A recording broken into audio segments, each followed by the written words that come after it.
You are not going to believe what gave away one of the biggest con artists in modern history. And it wasn't a fingerprint and it wasn't a wiretap. It was a pork product. This is the story of Anthony Gignac, a man who swindled the world's elite out of $8 million by convincing them he was a Saudi Arabian prince.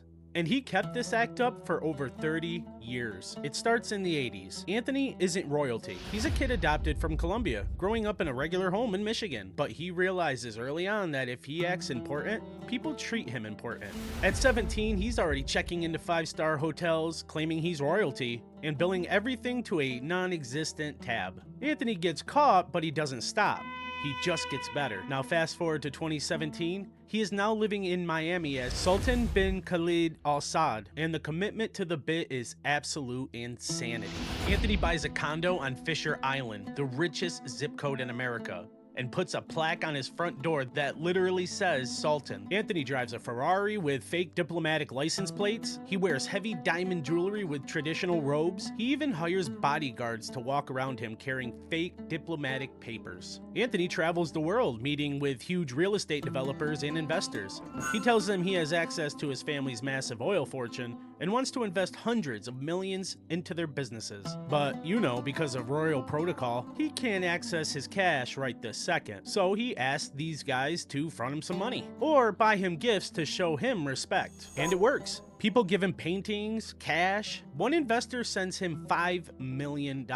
Anthony is living the absolute dream, flying private jets and eating caviar, all on other people's dimes. But then Anthony gets greedy. He tries to buy a massive hotel in Miami. He sits down for a business dinner with the hotel's owners to close the deal. Everything is going great. He's charming, he's regal, he's flashing diamonds. Then the waiter comes over, and the prince orders a dish containing prosciutto, which is cured ham. The hotel owner freezes. The hotel owner knows that Muslims, especially Saudi royals, do not consume pork. It is strictly forbidden. This is a massive red flag. The owner hires a private security team to dig into the Sultan, and they find out everything. The diplomatic plates are fake, the passport is fake, he isn't a prince. He's a guy named Anthony from Michigan with a long history of fraud. The hotel owners tip off the authorities. When the feds raid his penthouse, they find thousands of dollars in cash, fake badges, and luxury goods piled to the ceiling. In 2019, the jig was finally up. The judge called him a mastermind and sentenced Anthony to more than 18 years in a federal prison. Anthony spent decades pretending to be untouchable,